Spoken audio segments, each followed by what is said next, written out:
Won't you say why you're a stranger now? Your eyes escape mine when I sit you down. Don't you feel like we're holding on onto a fairy tale, but the magic's gone. Halo viewers, selamat datang kembali di channel Review Hoshi dan selamat datang kembali di segmen Reddit Comic. Di segmen Reddit Comic ini kita bakal nge-review episode terbaru dari seri komik Love Revolution, yaitu episode 372 yang berjudul Cermin.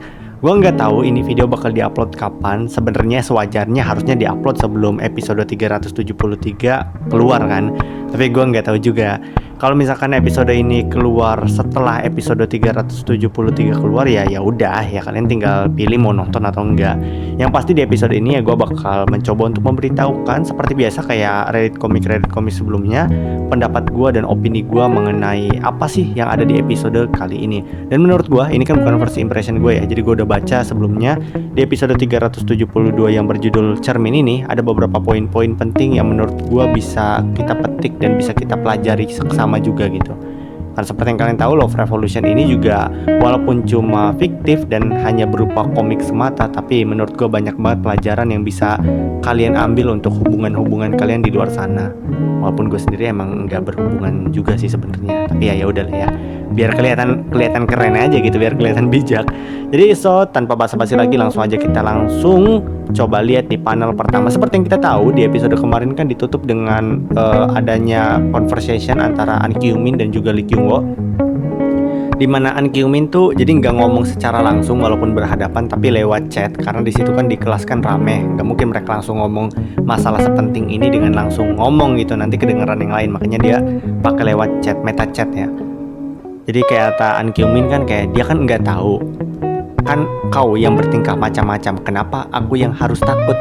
Di sini yang dimaksudkan adalah masalah Gong Ju-yong yang nggak tahu masalah Lee Kyung-wo tuh punya perasaan sama Jarim. Jadi kayak An Kyung-min tuh udah sampai di titik dimana kayak kenapa gua ribet-ribet nyembunyiin lu ya? Kalau misalkan lu nantinya ujung-ujungnya ketahuan ya udah sih.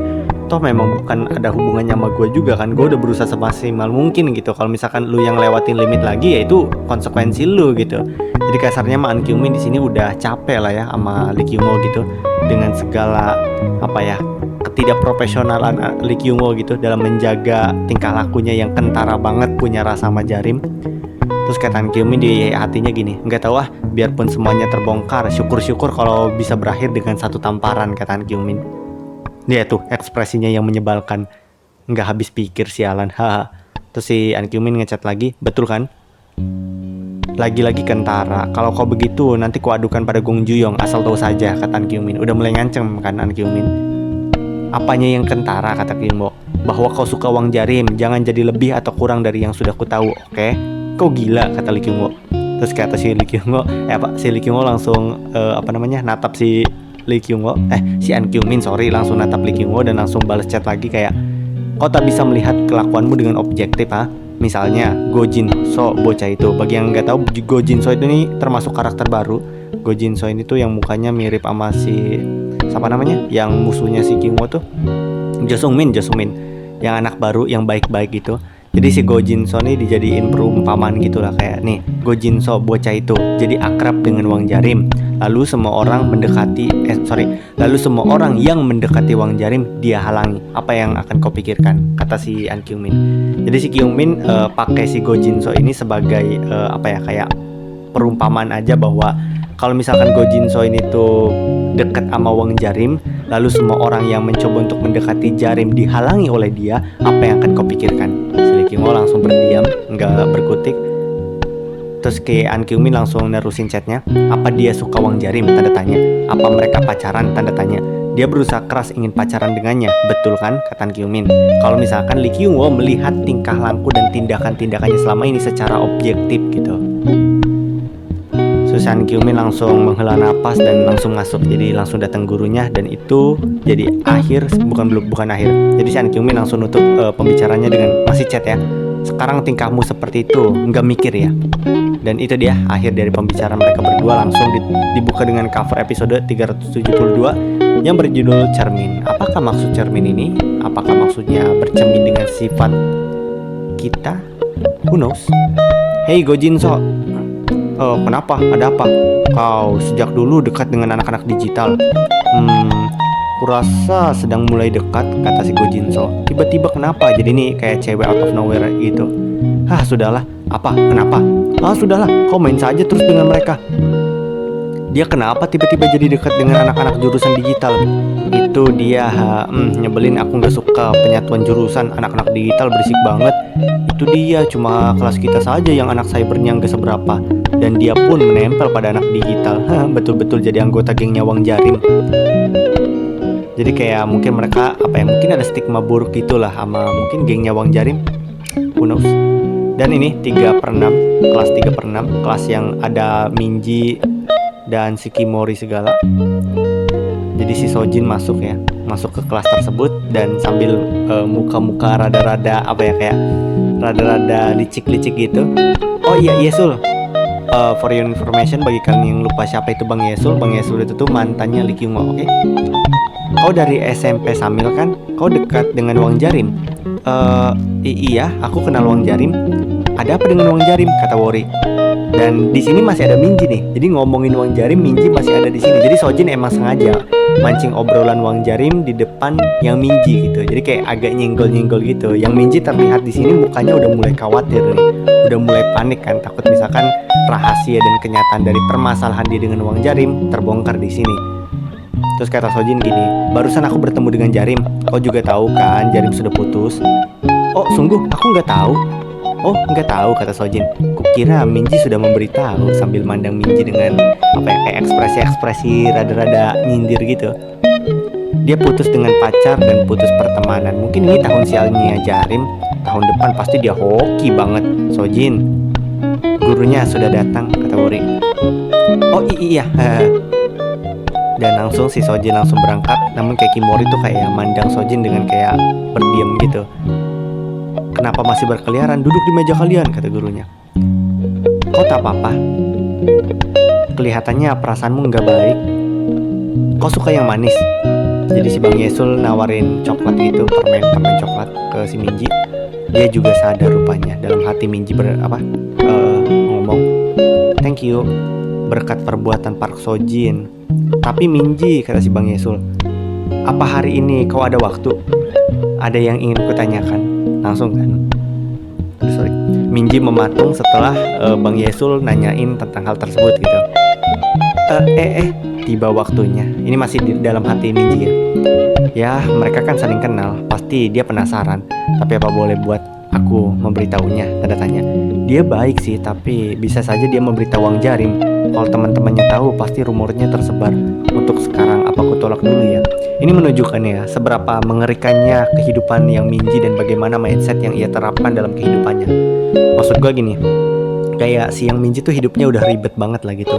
Kayak dia membuat semuanya terlihat ribet. Ia buat semuanya menjadi ribet seperti ini. Bagaimana ia yang masih belum bisa berdamai dengan dirinya sendiri, berdamai dengan egonya, gak mau mengakui kesalahannya, yang akhirnya membuat dia jadi seribet ini. Bahkan dalam memilih-milih teman gitu.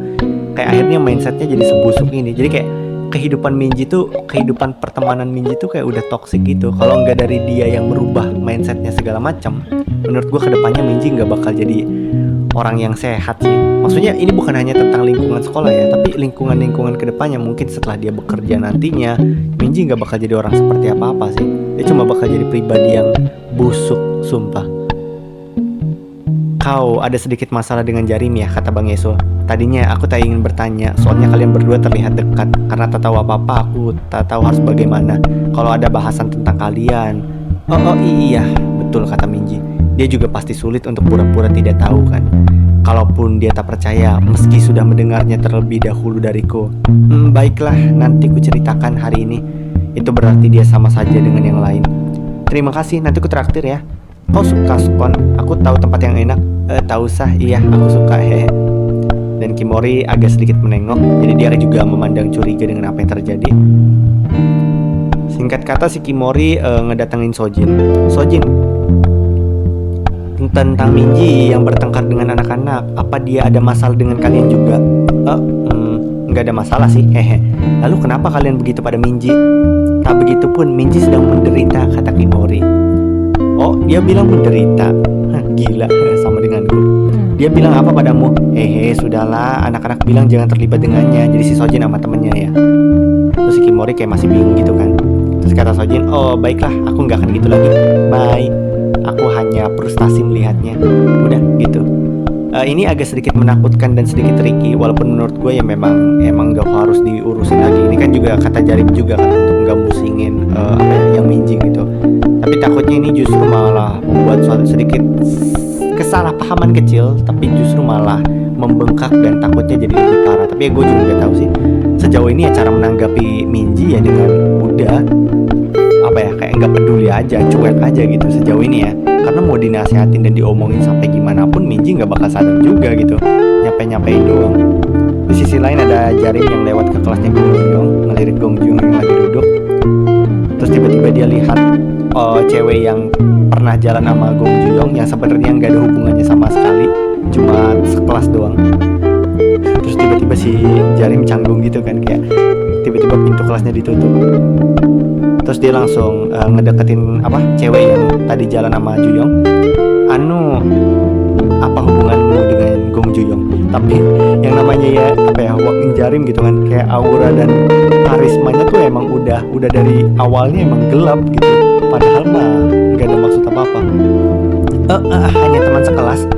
Oh begitu, maaf ya mengganggu. Iya, ada apa? Jadi temannya si cewek, bukannya dia pacar Juyong. Dia tanya aku dan Juyong ada hubungan apa. Wah, kok ngapain sama Gong Juyong emang? Gak melakukan apa-apa, tapi cuma pergi ke kelas barengan. Mungkin dia lihat waktu itu.